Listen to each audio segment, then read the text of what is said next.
and welcome to the second day at Sjøkurs. Today we have called the session for Myths for Fall. The Norwegian maritime unions have for many years struggled for equal competitions among seafarers in Norwegian waters and on the Norwegian continental shelf, so-called cabotage transport. We have been met with many arguments against implementing our demand, and one of the arguments has been that it's contrary to international law, that it's contrary to the flag state principle, that it's contrary to EU law, that it would be an extraordinary measure for Norway to take to have cabotage measures in our waters, that this is not something that is normal around the world. It has also been claimed that it would be a protectionism for Norway to introduce such a measure. Today we have invited many guests who will have presentations, and the first guest out today is Mr. Stephen Cotton, who is General Secretary of the ITF. ITF represents transport unions around the world. He's a former maritime coordinator. He's been working 25 years for the ITF, and he's going to tell us a bit about the FOC campaign, the Flag of Convenience campaign, and about the ITF policy. And we know that you're a very busy man, Stephen, so we really appreciate that you could come here to Norway. So please welcome Mr. Stephen Cotton.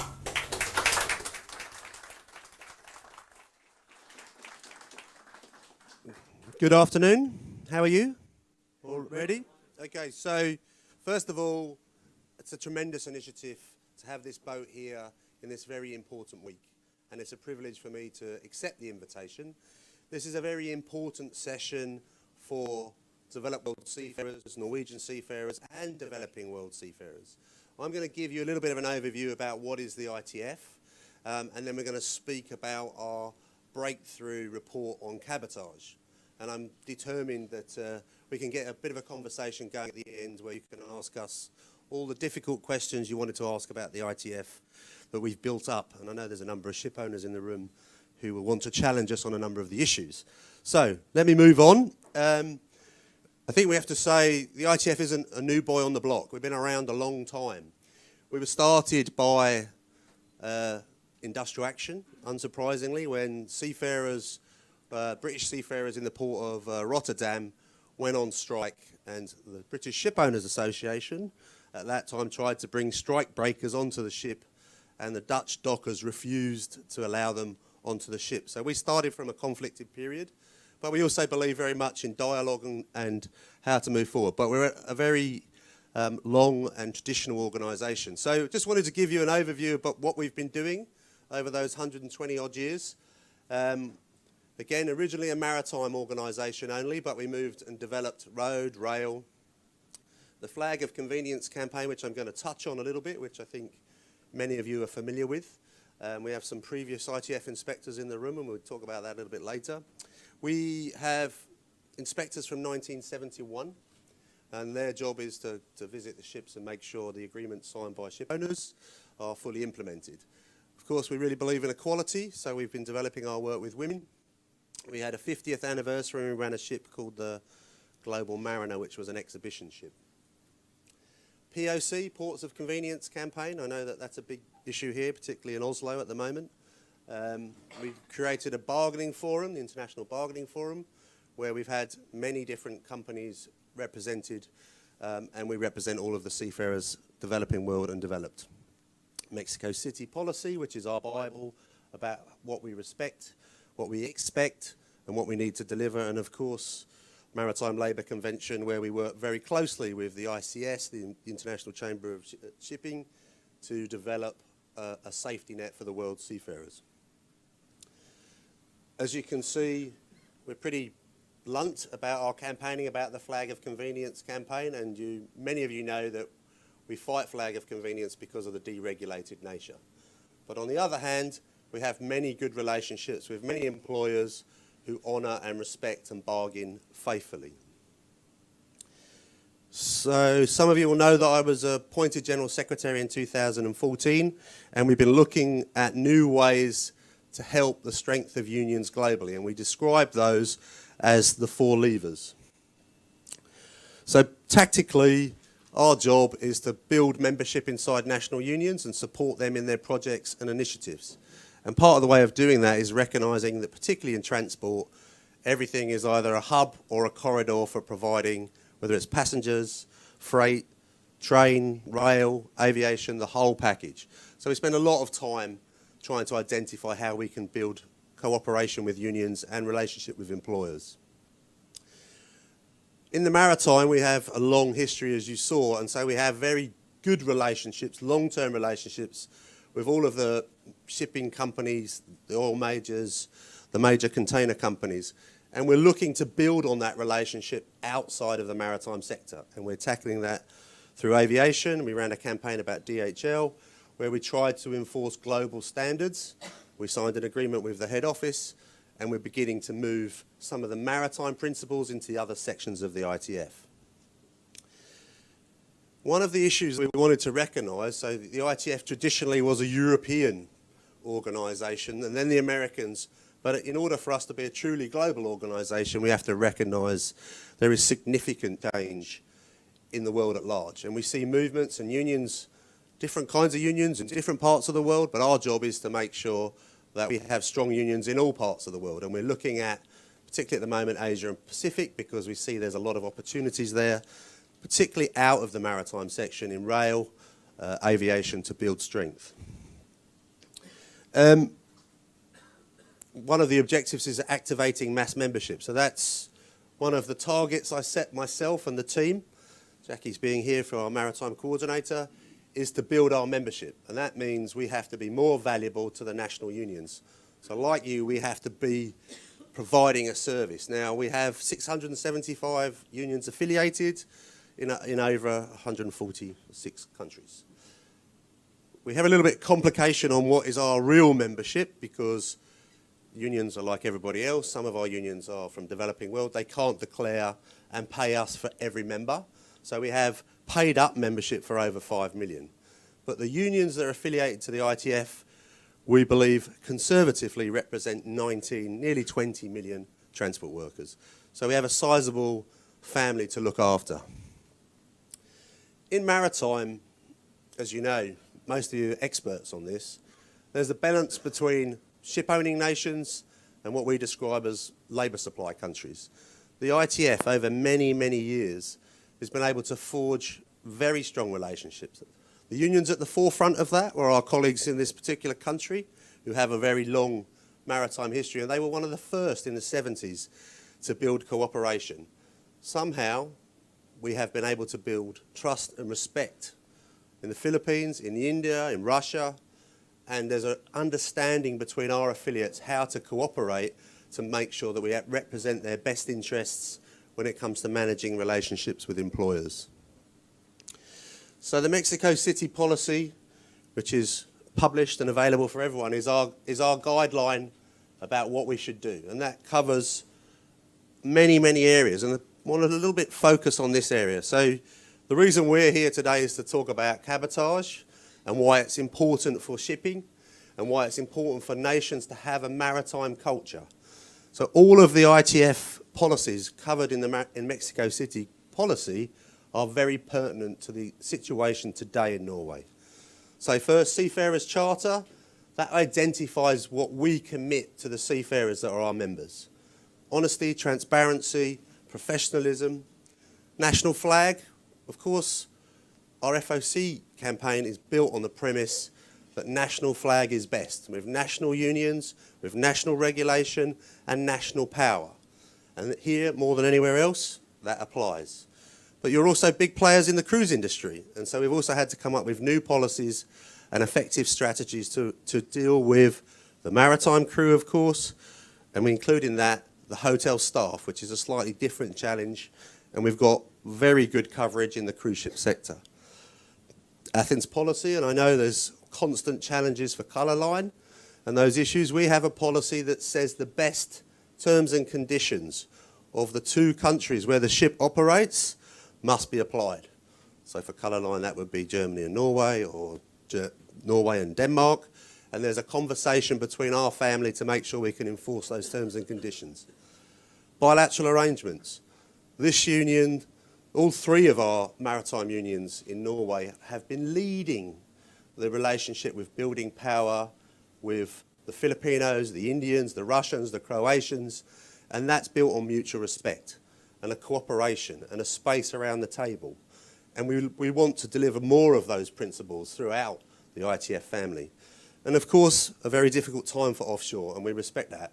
But the situation, and particularly our conversation about cabotage, has to be national terms and conditions to ensure a sustainable industry for Norwegians.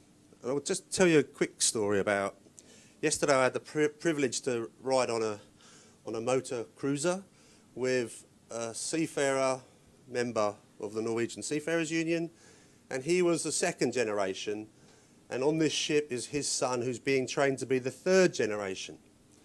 And on this conversation about what does cabotage mean, this nation is proud to be a seafaring nation.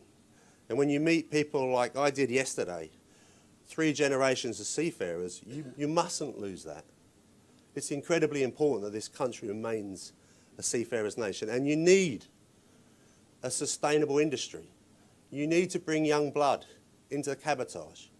And we can talk about, when we take some questions, examples about where that works and why it can work. So ITF inspectors, I would normally ask them to stand up, but you can't see them. We're proud to say that my old comrade, who you'll be hearing from later, Jim Given, was an ITF inspector once. Now he's the president of his union, and his vice president used to be an ITF inspector. It's very important that we have good people out there helping seafarers, but also understanding that, you know, shipping isn't an easy industry, and that there are good ship owners who sign agreements and respect them, but there are also bad ship owners. And there's a lot of information here, and I will allow you to, we'll share the presentation if anyone wants it. But these are our statistics for the FOC campaign, and we need to be influencing that change. We're also looking at the FOC campaign under Jackie's terrific leadership. So thank you, Norway, for giving her to us. It's much appreciated. And in conclusion, we're looking at the future of technology and the issue of Asia Pacific, how we build strength. I'm going to give the mic over. I've probably gone a little bit longer than I planned, but please take the opportunity to ask questions at the end on anything I have or haven't covered. Thank you.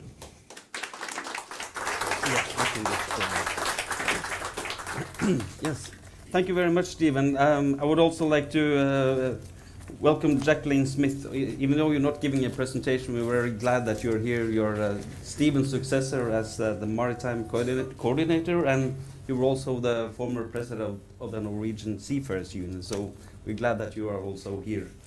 Within the ITF family, we have the next speaker is Deirdre Fitzpatrick. She's a lawyer and she's the director of Seafarers Rights International. That's a legal research center for issues concerning seafarers' rights. And you're here to present a report that you're producing now about maritime cabotage regulations around the world. And we are particularly interested to listen to that because it's been claimed that it would be an extraordinary measure for Norway to put in place cabotage regulations. So you have the floor now, Deirdre. Okay, thank you.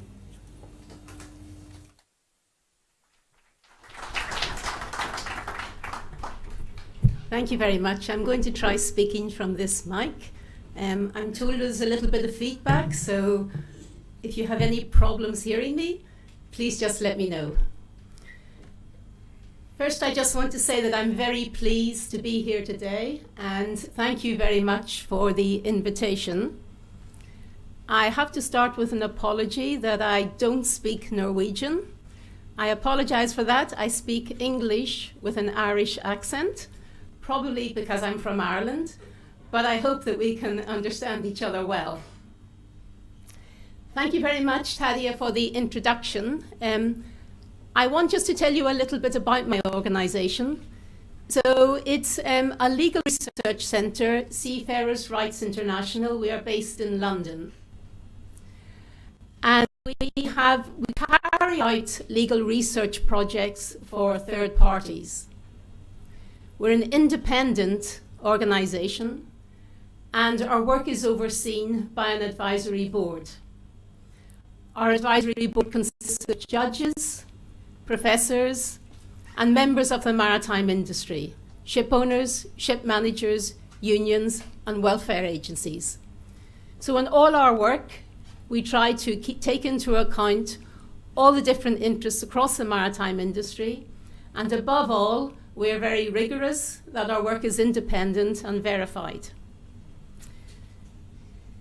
Last year, the ITF approached us and asked us to carry out a worldwide survey of the laws concerning maritime cabotage. And whilst that sounded quite daunting, it seemed like a good way to spend a few months. In fact, it took a lot longer than a few months. But we embarked on the project, and the project was to survey countries to find out which countries regulate their maritime cabotage trades, and specifically which countries have restrictions on protections in their maritime cabotage trade. So today, I wanted to give you some information about the results that we have from that survey. Let me see if I can get this to work. All right. Obviously, when we started our research, we looked to see what previous work already existed in this area. And without doubt, there have been some surveys previously done. We found 3 previous surveys. The first one dated right back to 1931, and was carried out by the League of Nations. And quickly, I'll just inform you that they found 29 countries. They reviewed 29 countries that had reserved cabotage to national or to regional flag vessels.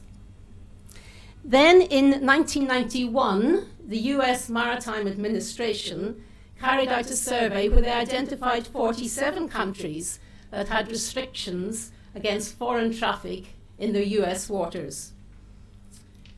Then in 2010, the ITF, together with its Australian Union, studied 35 countries. All of those countries have restrictions in their maritime cabotage laws. Now, all of these were excellent studies, but they were all out of date. And hence the request by the ITF for us to carry out a survey that would build on this information, update this information, and if possible, expand on this information. So we started our survey, and we started with every country that is a member of the United Nations. That was 193 countries. From that, we excluded countries that are landlocked or with only one port. We reckoned they couldn't have much maritime cabotage restrictions, so we took those out of our survey. That was 57 countries excluded. That left 136 countries in our survey. So in terms of our methodology for carrying out our research, we relied on local lawyers. We contacted local lawyers in 136 countries around the world. We sent them a survey and a questionnaire on their maritime cabotage laws. We identified their laws, and we identified any protections or restrictions that were contained in their maritime cabotage laws. We then looked at other third-party reports. We looked at reports produced by the World Trade Organization, reports produced by the European Union, and reports produced by UNCTAD. We took all that information, we debated it with the local lawyers, and we categorized all the countries as to whether or not they had restrictions in their national laws. The results, these were the results of our survey. Of the 136 countries that have maritime cabotage laws, or that could have maritime cabotage laws, 91 countries have restrictions and protections in their laws. 45 countries didn't. That is 67% of countries around the world have some form of restrictions and protections in their maritime laws to protect their maritime cabotage trade. Now, this we thought was a significant finding. We had no expectations before it, but these were the results of all the analysis and the debate that we had with the 136 sets of lawyers around the world. Now, in order to expand on that finding, one of the questions that we had asked the lawyers was to identify national policies as they related to cabotage. And perhaps unsurprisingly, not many countries have neat policies actually drawn up. So we received some national policies in writing, but what we did instead, in the absence of that, was to look at the laws themselves. Now, of course, it's quite obvious that countries write laws for the benefit of the national interests. Why else would they have those laws? So it's possible to look at the laws and to work backwards and to read from those laws what were the actual purposes and the reasons why those countries had chosen to have protections and restrictions in their laws. So these are some of the reasons that we found. I've just given you a list of some of the reasons that were actually contained in the laws. So the first one that was quite obvious in many of the laws was fair competition. Some of the laws actually state that their purpose is to promote fair competition and to prevent illegitimate competition, using their own words from the laws. Other laws, the focus of the laws was skills. They wanted to retain skills in the local workforce, and they wanted to promote the transfer of maritime knowledge amongst the local workers. A third reason for having the laws, which was contained in the laws, was to promote jobs for local seafarers. Many national regimes provided for a percentage of employment for some nationals within their laws. A fourth reason that appeared within the laws was to promote the domestic transport companies. Some of the laws were aimed to increase the number of ships on the national registers, or to promote ship ownership, or to promote shipbuilding, or to promote ship supply, generally to promote the industry within the country. Another reason that we commonly saw in the laws that were drafted is safety. Many of the laws referred to the need to ensure safety in their waters, the seaworthiness of the ships who were transporting the goods in their cabotage trade. Linked to that, then, some of the laws referred to the need to protect the environment. It was a common theme that national laws, where they could control or make statements about who were trading in their national waters, would give greater control over the need and the requirement to protect the environment, which of course is an obligation under international law anyway. Some of the laws made reference to national security. There was a desire within the policy of the countries to know exactly the identity of the countries trading along their national routes within the cabotage trade. And a final example which appeared in a number of the laws was a reference to public service. Cabotage is sometimes seen as providing a public service. And that was another reason why some of the countries chose to have restrictions and protections within their cabotage. So this is I would say, just a list of reasons which you find different multiples of these reasons in different national legislation, because of course every country has its own geography, every country has its own pressures, its own priorities, but these were the common themes that were appearing in every country that had chosen to have maritime cabotage laws and to restrict their trade in the maritime cabotage trade.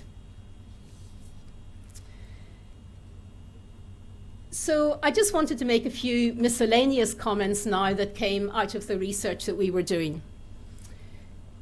First of all, when we talk about maritime cabotage, it's easy to think you're talking about one thing, but of course there are many different definitions of maritime cabotage around the world. And specifically, for example, we came across about 3 different definitions which relate to geographical maritime cabotage. So some countries, for example, regulated the trade which was between ports, just on the mainland from port to port. Other countries regulated the cabotage trade from the ports along the coast out to the 12-mile territorial zone. So they regulated the trade within that particular area. And other laws then regulated maritime cabotage from the coast right out, the 200 miles out into the EEZ zone. So all these different approaches were taken, and each of them was tailored to the need of the particular country as to what sort of definition they wanted for cabotage in the first instance. Another issue, of course, which we came across, our research focused on maritime laws, but there are also other sorts of laws which can impact on how the maritime cabotage trade operates in those countries. So you see, for example, tax laws, immigration laws, employment laws, all fitting within the maritime cabotage shipping laws. So it's a matrix which each country sort of builds up in order to serve their particular needs. Another issue, of course, we came across are regional trade agreements. Stephen mentioned the mega regional trade agreements, which are now the subject of much discussion. Much more common are bilateral trade agreements and regional trade agreements. You're familiar, for example, some of these work like in Europe, the EFTA agreement, which dispenses with national cabotage but promotes regional cabotage. And other regions of the world have also chosen to promote cabotage within their region against foreign ships from their region. So this is also a common issue which is debated within the cabotage debate.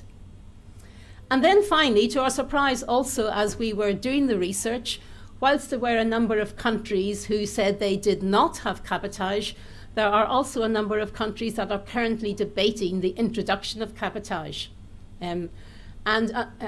Probably the biggest example we saw there were the group of African countries who are fulfilling a policy statement, the African Charter Agreement, to promote cabotage within the African zone. So it may be that even the figures that I've given you will increase if cabotage is becoming recognized in even more countries. So really, in conclusion, what I wanted to say is that historically, maritime cabotage protections have been widespread. We discovered laws that dated from the 16th century. It's a very common feature across the law, and it's been developed since the 16th century. And our survey shows that it remains in a majority of countries that cabotage protections and restrictions are for the national benefit. Almost 67% of countries with 2 or more ports have some form of protections. Now, without doubt, this subject is a sensitive political subject. There are political, economic, and social priorities at play here when a country decides what its policies and approach should be to its trade along its cabotage routes. But I think the fact that the majority of countries have found good reasons to have protections in their maritime cabotage trade is a worthwhile issue to be aware of, and I hope it will be useful in your considerations and debates as you go forward in this subject. Thank you very much.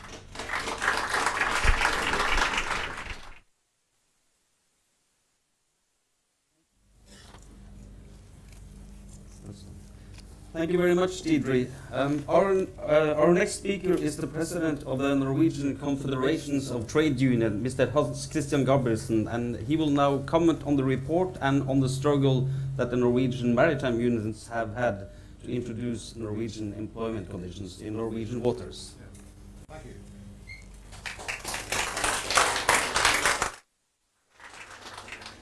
Thank you very much. Obviously, I'm not a seafarer. I think I will have some trouble. Oops. Better? Okay. Good afternoon. And thank you for giving me the opportunity to give some brief comments on the report. Quite a breakthrough, I would put it.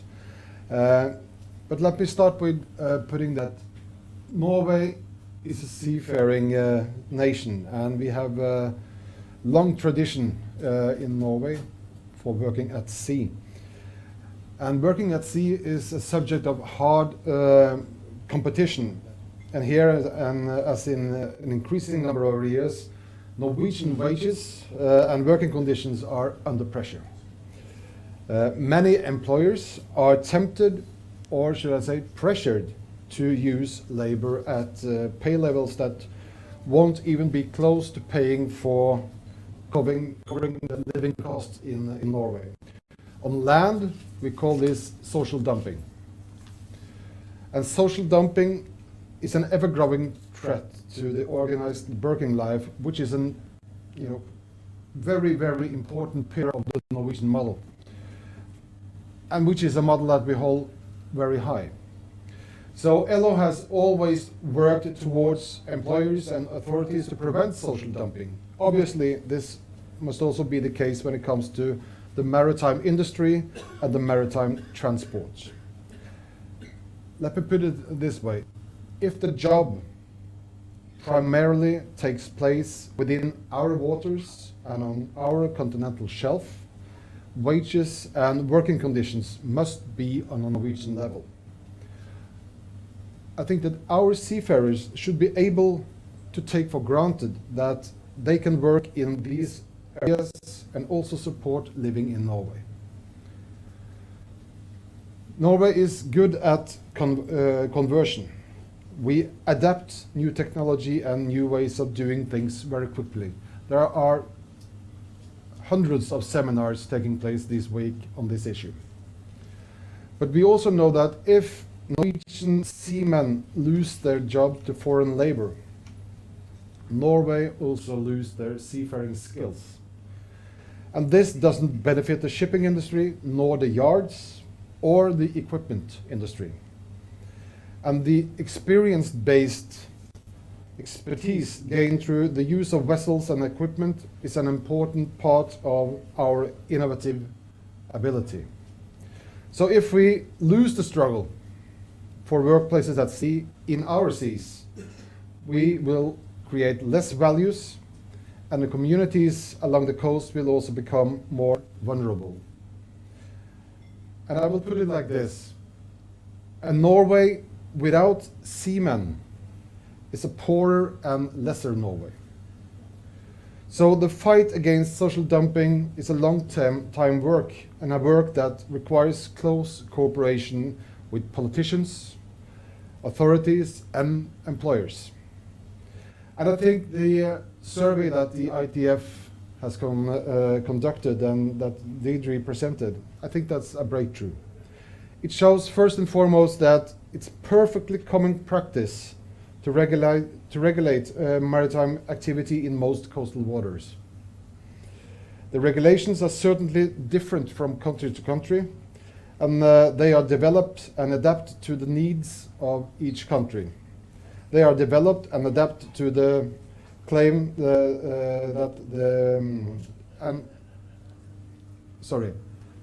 that we will face countermeasures from other countries if Norway makes its own regulations does not hold. I found reading from this report. And I don't think this is not protectionism as claimed by those who oppose regulations. These are equal terms of competitions for seafarers.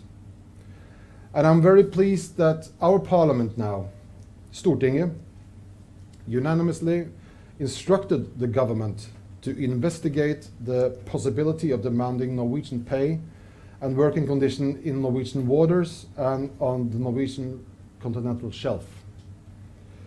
This decision came late, very, very late, but better late than never. And the Parliament supports our demands for proper pay and working conditions. And this provides important new knowledge that must be affected, that must affect the work that the Parliament has ordered the government to do.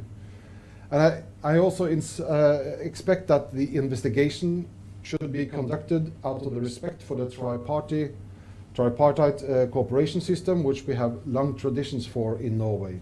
And this requires a public appointed committee where all the parties are represented. And since the matter is affecting the organizations of the future labor market in our maritime areas, it must also be handled by the Ministry of Labour and Social Affairs. And it should also be the commissioner for this investigation. Thank you very much. I look forward to the debate, and thank you so very much for the job that the ITF has done. Thank you very much.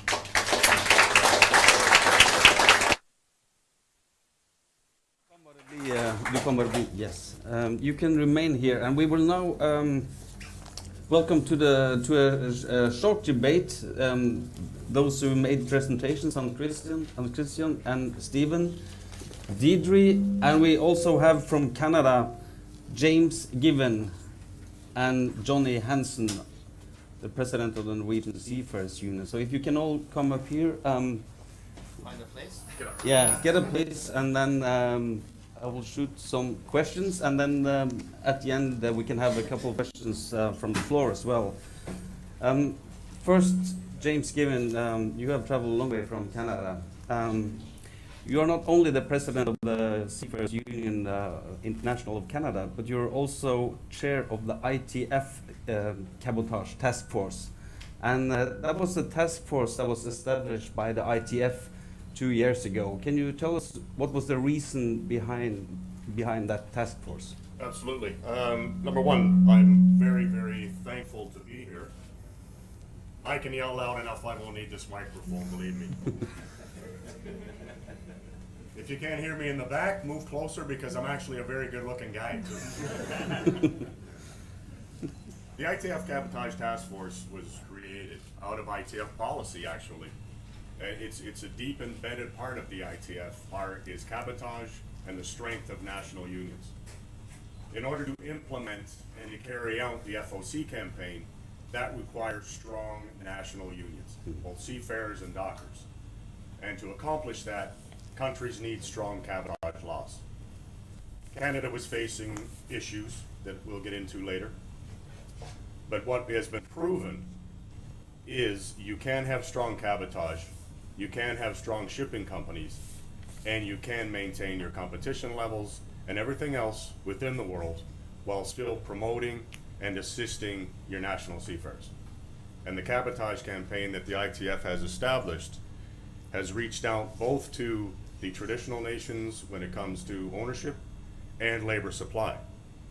And during a conference that was held in South Africa, I think I can say everyone was pleasantly pleased with the participation of the labor supply countries who, when you mention cabotage, much along the lines of some governments and ship owners, my apologies, the word cabotage scares them. And it shouldn't, because cabotage is inclusive, it makes for good competition, and it makes for a strong national industry. Thank you, Jim. Johnny, Norway is not one of the 91 countries that was mentioned in the report. What are your comments to the findings in the report? Well, my comments will be that that proves that our arguments over the last decade is proven correct. It is possible to have cabotage regulations, and hopefully when the Parliament's decision has been fulfilled, Norway will be on the list of nations with regulations of the national trade. Let's hope so. Stephen, a question to you. What have been the reactions to the ITF cabotage campaign? Okay, so Jim mentioned in Cape Town we launched the initial findings, and we were pleasantly surprised, in fact, that sometimes we think Canada, North America, Australia, but we also know India, Indonesia, a lot of developing countries are also recognising the importance of cabotage. And they want to build their own maritime industry for their own maritime skills and a sustainable future for their sectors. And as so eloquently put, the reality is if you want to be a leading nation in maritime, you have to have the foundations. And that means you have to have the shore-based and then the sea-based skills. And for us, I think when we consider in our political bodies in the FPC steering group later this year, they're going to instruct us to put resources into implementing this program and supporting those that already have cabotage and promoting the arguments in the report, but also developing for the developing nations. I can tell you South Africa, we're working very closely with the government and employers to support the situation. In Kenya, which has got its own emerging oil and gas strategy, we're working with the government and employers. It isn't easy, it takes time. Nigeria, countries you wouldn't associate with the cabotage argument. So for us, it's been a really positive experience, and I think it will formulate some of the ongoing work that the ITF will put money and resources in to make sure we're successful. Thanks. Deirdre, I have a question for you. It's been claimed that to have cabotage regulations would be contrary to the flag state principle. What are your comments to that? Well, obviously the seas are regulated by the international conventions, and there's a balance to be struck between flag state, port states and coastal states. For me, it's quite clear that cabotage is an expression of coastal state jurisdiction. And it's also quite clear that the 91 countries who have cabotage in their national laws don't think that it's contrary to international law, because they also are subject to international law. So I think lawyers can enjoy debating this, but the reality speaks for itself when you see 91 countries around the world with regulations governing cabotage. Just a follow-up question. You've been working with these issues for many, many years. Are you aware of any protest against coastal states that have introduced cabotage measures? No, in fact, on the contrary, I would say that the countries who we surveyed who did not have cabotage, not one of them said to us that it had anything to do with a concern or a risk of sanctions. That was never mentioned to us. And I think it would be very surprising if there was a risk of sanctions that 91 countries would have cabotage and risk that. So I don't think that's a credible concern. Yeah. Hans Christian, I have a question for you. The policy of the Norwegian current government has been not to regulate the labor market at sea on the continental shelf, with the consequence that oil companies have subcontractors paying wages down to 35 kroner per hour. What do you think about this policy or lack of policy? Well, this was the political line until just recently, where the parliament unanimously instructed the government to change the course, in line with the arguments that the Norwegian Seafarers Union, the Sea Officers Union, and the Norwegian LO has argumented for a very long time. And I think it's in due time that we have this work done, because I believe that it's perfectly okay for us to implement those kind of regulations. This has been our policy for many, many years, and it's very positive and uplifting to have the report from the ITF, which, in my point of view, just puts more argument under the line that we have been fulfilling for many years. If you look at the land, if we had someone who was paid 35 kroner per hour, working 12 hours a day, 7 days a week, 9 months non-stop, what do you think the reaction would have been to that? This is social dumping, and would be outcry in the newspapers and on news. But since this is taking place on the waters, just outside our doors, it's for some reason this hasn't, I think, reached the attention of the media and the public opinion. And I think it's very important that we this work is now done, and we can, put this kind of regulations in place, because what you describe is what we have been fighting against ever since 2004 and even before that.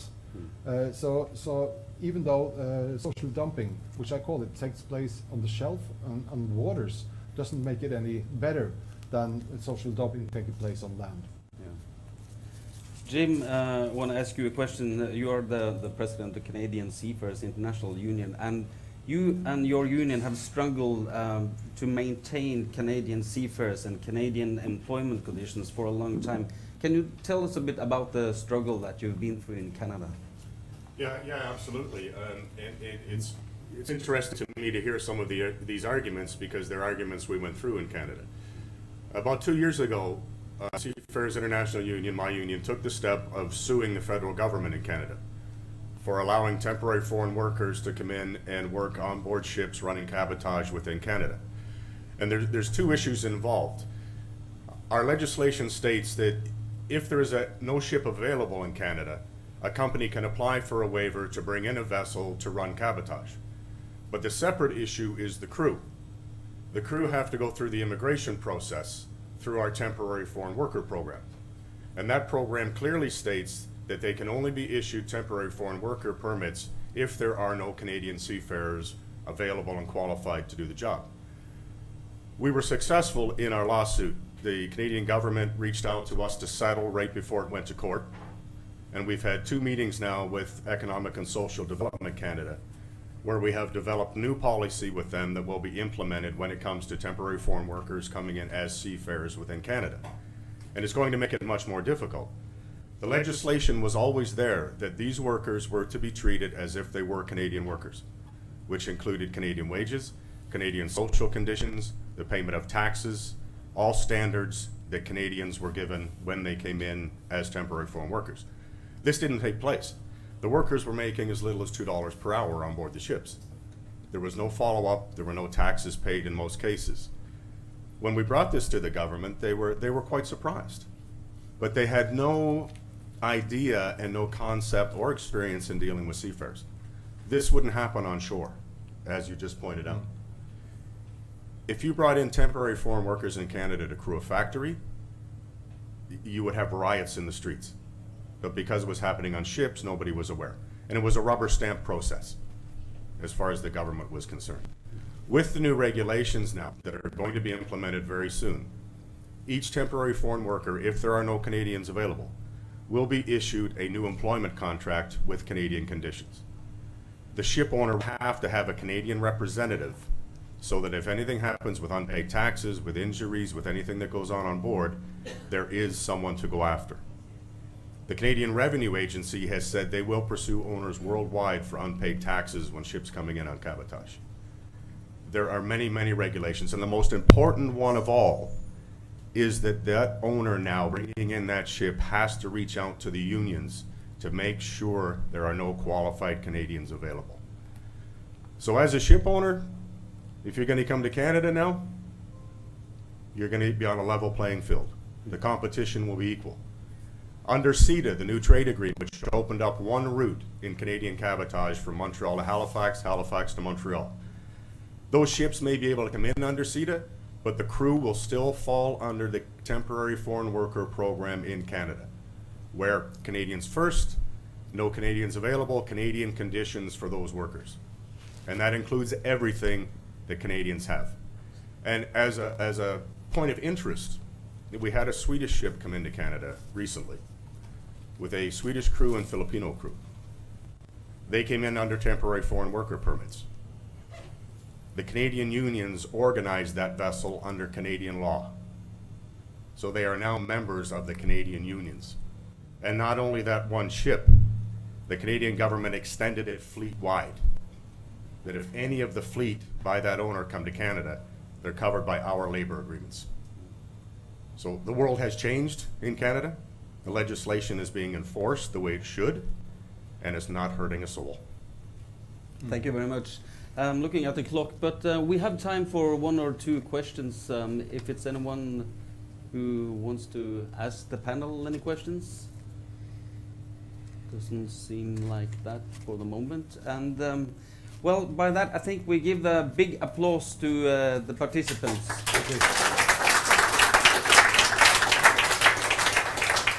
And I would have to ask Jim and Johnny to be remain on stage, and because you have an announcement to make before we continue into the program.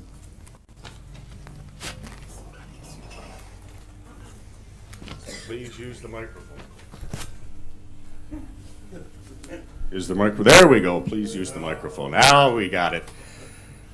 I just want to say something before I get into our announcement, and it's, you know, I know this is a week of political activities within Norway, and especially within this community. I guess it amazes me, Johnny, if I can just, you know, if I won't be controversial, I promise. Well, maybe a little. I walk around the town and I see all the ships. I see all the people on board the ships. I see the politicians on board the ships giving their speeches. I see the news media there. I see a town full of people enjoying that strong maritime tradition and heritage. For God's sakes, protect it. The people, the young people on board this ship that are working for a future, the young kids I see walking around town that need a future. This week is more about who you are, if I can say that, and where you've come from, than it is about personal income tax. I got to speak closer.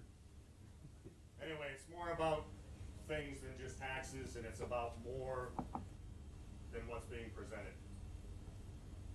Embrace your tradition. It kills me. This is a maritime country, just like Canada. You can do so much. So much. I have to use the mic or I won't be on record. Do something, for God's sake, politicians. We have a very important announcement to make, along the lines of what I just talked about when it comes to the legislation in Canada and the use of temporary workers within our coasting trade. I'm happy to say that the Norwegian Seamen's Union and the SIU of Canada will today sign a cooperation agreement, memorandum of understanding, on Norwegian seafarers in the Canadian offshore. It's entered into between us today to strengthen Canadian cabotage and Norwegian cabotage, and to hopefully stabilize the exploitation of foreign seafarers within Canada on ships that come in. And the ship owners that are here, this is an opportunity for you. Those of you who have the Norwegian flag, employ Norwegian seafarers, and operate under Norwegian collective agreements. We are going to promote the use of Norwegian seafarers within the Canadian offshore on Norwegian vessels. We don't want FOC vessels on our offshore. We don't want crews exploited, and we will support the use of Norwegian seamen and the use of Norwegian companies. We have a lack of qualified seafarers in Canada right now. You can help fill that gap, and we will support that 100%. If there are no qualified Canadians available, caveat, then we want Norwegian seafarers used on Norwegian flag vessels. There are lots of opportunities in Canada's offshore. Our reserves are big. They're still going after them. They're still doing it. We have places in the Arctic where we need experienced seafarers used to working in those conditions. And I had a company tell me not long ago that their Filipino crew was better at working in the Arctic than Canadians and Norwegians. I had to argue that point. We're used to those conditions. Filipinos are great seafarers, but when it comes to working in those conditions, I don't think there's anything better than us. And we stand by that.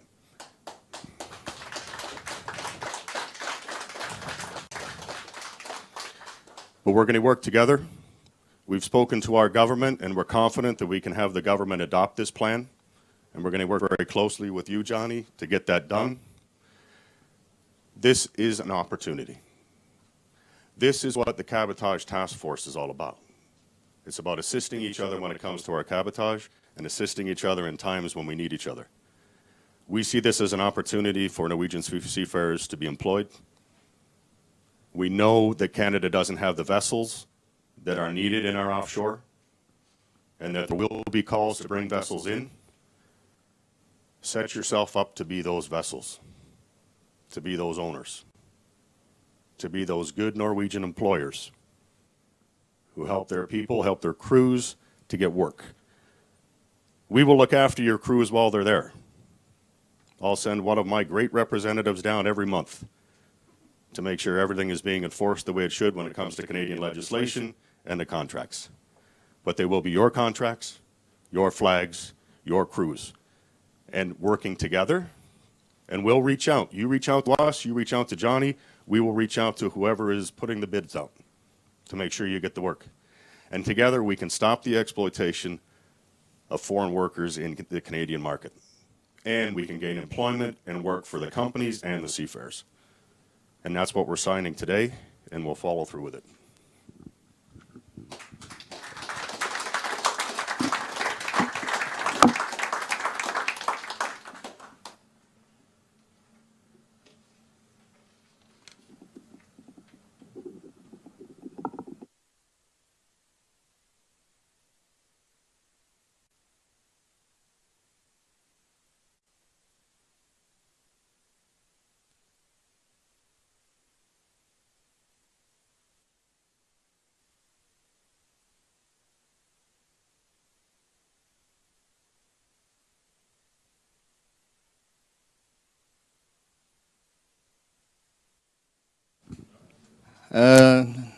Just a follow-up.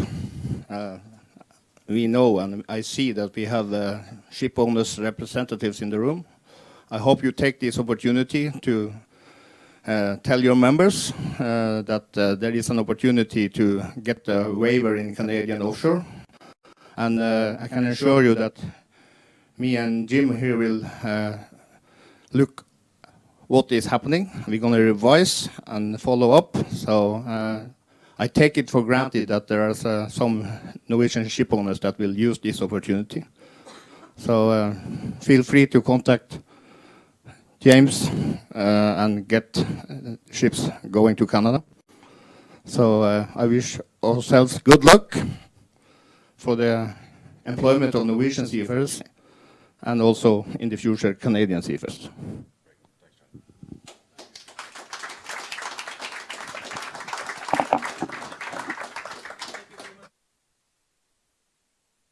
Good news to seafarers and ship owners on this rainy day. We are a little bit behind schedule here, but we'll have a 5-minute break and then we'll continue with the Professor Finn Arnesen in 5 minutes, and that will be in Norwegian. So stay put, don't leave the ship.